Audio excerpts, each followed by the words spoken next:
So if I asked you what was more likely to make you overweight, eating sugar or eating fat, what would you say? If you answered fat, then you'd be wrong. They say the average American consumes over 150 pounds of sugar per year. And just to give you a picture of what 150 pounds of sugar looks like, here's a picture of a baby giraffe. Yes, the average American eats that much sugar.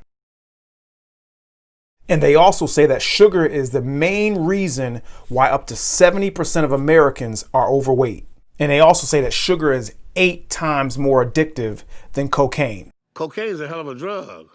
So if you feel like you may have a little problem with sugar, or maybe a big problem with sugar, then you're in the right place, because today I'm going to give you 8 practical things that you can do to kick your sugar habit for good. So let's get into the video. So before we get into the video, if you're new here, I want to welcome you. But if you've been here before, welcome back. My name is MrFitness, the body transformation specialist. And on my channel, I talk a lot about weight loss. But I also talk about a lot of other topics related to weight loss. So if you're looking for the best information on how you can lose the most amount of weight the quickest, then you're definitely going to want to consider subscribing to the channel and hit that bell notification so you never ever miss another video that I upload. With that being said, now let's get into the video. The first thing you can do to kick your sugar addiction for good is to realize that there's probably going to be some slip-ups along the way. So in setting any goal, the worst thing you can do is look for perfection. The reality is that you're human and there's going to be some slip-ups, and that's part of the journey. But the great thing is you can fall and you can always get back up. So instead of going for perfection, it'd be better to set realistic goals for yourself. For example, say instead of saying I'm never going to eat sugar again, say I'm going to start with Monday, Wednesday, and Friday not eating any sugar. That way you're easing yourself into getting off of sugar and giving yourself less room for failure. So the second thing you can do to kick your sugar addiction for good is to make sure that you eat some form of protein with every meal. So you've probably heard of something before called low blood sugar. And oftentimes when people hear of low blood sugar, they automatically think of diabetes or diabetics. But a lot of us non-diabetics, because I am a type 1 diabetic, but a lot of non-diabetics oftentimes experience low blood sugar events during the course of the day, and they don't even realize it. So what a low blood sugar event is when the amount of insulin in your body, in your circulating in your body at that moment is much higher than the amount of sugar available to your body. So what happens at that point, and you've experienced it before, is where you start to feel very hungry and you start to crave sugar. So what protein is going to do is it's going to actually cause your body to produce less insulin, giving you fewer of those low blood sugar events throughout the course of the day. And the great thing about protein also is that it's very filling, so you're less likely to overeat. So if you don't eat a lot of protein now, you're probably asking yourself, how much extra protein should I be eating? Well, great question. I'm glad you asked. And guess what? I'm going to tell you. So here's where I recommend you start with protein. Add an extra 10 to 20 grams per meal and see how that helps.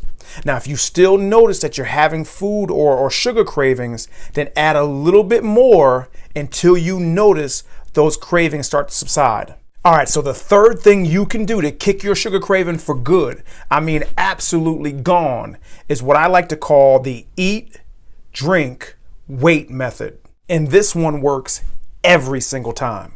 So you've probably heard that the human body is made up of 60 to 70% water. So oftentimes when you feel hungry, it's often a sign of thirst. So the way we're going to put this into action is mixed in with the last tip, which is the protein. So I want you to eat your protein first, and then I want you to drink more water than you normally would drink. And then what you're going to do, and this is the key, is to wait. And I would say wait roughly about between 5 to 10 minutes. Normally what you'll find after this time is after that 5 to 10 minutes with the protein and the water, and focus on drinking water, not other calorie, sugary drinks, but water, you'll notice that you'll be less hungry than normal. And the bonus to this, to make this super awesome, super fantastic is to make sure that you repeat this before you eat any carbs at all. So by doing all this, eating protein and drinking water and waiting, what this is going to do is give your stomach enough time to send those signals to your brain that you're hungry, to cause you not to overeat and to crave less sugar. All right, so the fourth thing you can do to kick your sugar habit for good is for the first 7 days, for the next 7 days, to make sure that the only carbs you eat are non-starchy vegetables. So when it comes to kicking a sugar addiction, those carbs that are, the breads, the rice, the pasta, the potatoes, getting rid of those, because all carbs at the end of the day are converted into sugar. Getting rid of those are just as important as getting rid of the soda and the candy and all the sweets. So you're probably asking yourself, which non-starchy carbs should I be eating? Well, here's my list of the top non-starchy carbs you should be eating. We've got artichoke, asparagus, green beans, baby corn, beets. You can probably tell by that face I just made that I'm not a fan of beets, but they are extremely healthy. Brussels sprouts. Brussels sprouts are probably one of my favorite vegetables. Broccoli and cabbage. Now, this tip also goes back to one of the previous tips where we talked about blood sugar.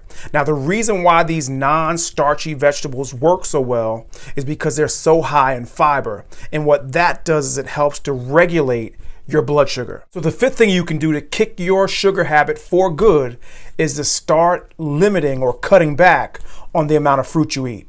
So I'm not going to go too deep into this one, but just remember that sugar is sugar. I don't care if it comes from a candy bar or it comes from an apple. Now, yes, there is more nutrients and more vitamins and more fiber in the fruit, but it's still sugar. And when we're looking to kick the sugar addiction, we want to make sure that we eliminate most forms of sugar, even most forms of the natural sugar, because those forms of sugar oftentimes lead to us wanting to eat the unnatural sugar. But if you love fruit and you just can't give fruit up, and I completely understand, what I want you to do is make sure you stick with most of the berries. Here's the reason why. Out of all of the fruits, berries seem to be the fruits that have the least amount of carbs and sugar per serving. So the sixth thing you can do to kick your sugar habit for good is start to get rid of or cut back on your liquid calories. See, when it comes to liquid calories, it can be very, very tricky because of the simple fact that you're not chewing your food. And just the motion of chewing your food and your jaw getting tired and, those different signals that chewing your food sends to your brain to signify fullness and being satisfied just aren't there with liquid calories. So it can oftentimes trick you into believing that you can consume more because you just don't feel as full with liquid calories as you would if you were eating food. And I get it, if you're used to drinking your calories and protein shakes and all this other stuff, all of these other types of liquid calories, I completely understand. But the goal here is to not go cold turkey. The goal is to cut back a little bit at a time to the point where you're no longer dependent on getting your calories from liquid sources. And the seventh thing you can do to cut your sugar habit for good is to get rid of all the packaged foods. Stop eating them because they're no good. So I already know that the packaged food is convenient and you're on the run and you need to grab something quick. And although those foods are convenient, you can be guaranteed that the more of those foods you eat, the more sugar you're also going to be eating. You've heard the saying before, if you fail to plan, then you plan to fail. Well, the absolute easiest way to start eating less packaged, convenient food is to meal prep. And yeah, I know meal prepping is going to take some time, and it's going to take some time not only to do, but it's going to take some time to get used to. But if you want to kick your sugar habit for good, then this is a key to get used to not eating those packaged foods. So the eighth and final thing on my list of things that you can do to kick your sugar addiction for good is to start reading food labels. So they say knowledge is power. And when it comes to sugar addiction, this statement has never been more true. And the easiest way to kick a sugar addiction is know where to look for the sugar. You see, food manufacturers have become very, very clever at hiding sugar within their foods. And if you don't know what you're looking for, you could be eating a lot of sugar and not even realize it. So here are some helpful tips when it comes to reading food labels. So you want to pay attention not just to the total carbs and the sugar, but you also want to calculate net carbs. So what are net carbs? Well, I'm glad you asked, and I am going to tell you. So net carbs are the amount of carbs that your body actually absorbs. So the way you calculate your net carbs is you take your total carbs and you minus them from the fiber. And that is how you calculate net carbs. You're welcome. You also want to get familiar with the ingredients list because that's where they hide a lot of the artificial sweeteners and a lot of the fake sugars. And those artificial sugars and those artificial fake sugars, they're oftentimes more harmful for your body, your weight, than actual real sugar. Here's some of the words you want to look out for that indicate sugar. You got corn syrup. You got brown sugar. You got brown sugar syrup. Anything with syrup in it is a pretty good indicator that it's got sugar in it. Then you got dextrose and fructose. And as a rule of thumb, if the food ingredients list has a lot of ingredients that you can't pronounce, try to stay away from it. And if any of those sugar words are high on the ingredients list, like the first or second ingredient, or they're in the first or second line of ingredients, it's probably an indicator that those are what that food is mostly made up of. And if it's sugar, you should probably stay away from it. So there you have it, guys, my list of 8 things that you can do to immediately start to kick your sugar addiction for good. Now, again, this process is not going to happen overnight. You're not going to start this list today and wake up tomorrow and be completely done with sugar. It's going to be a process. But the more you stick with it, and really the more of these things, the more of these tricks and tips that you stack on top of each other, the more success you're going to have with kicking your sugar addiction. So question, which of these will you do first? Which of these will you add to what you're currently doing? Leave it below down in the comments so we can continue the discussion. And if you got anything that you'd like to add in terms of what you've done in the past that's not on this list to kick your sugar addiction, then also leave that below in the comments as well, because that will help other people get more ideas on how they can be as successful as you. So guys, that is it for the video. I hope you liked it. I hope you got something out of it. And if you haven't done so already, make sure you like, subscribe, share, and comment. And definitely share this video with someone that you think might need to see it. Well, guys, this is Mr. Fitness, the body transformation specialist, signing off. And as always, where there's a will, there's a way. And I hope you have another amazingly fantastic day. Till next time.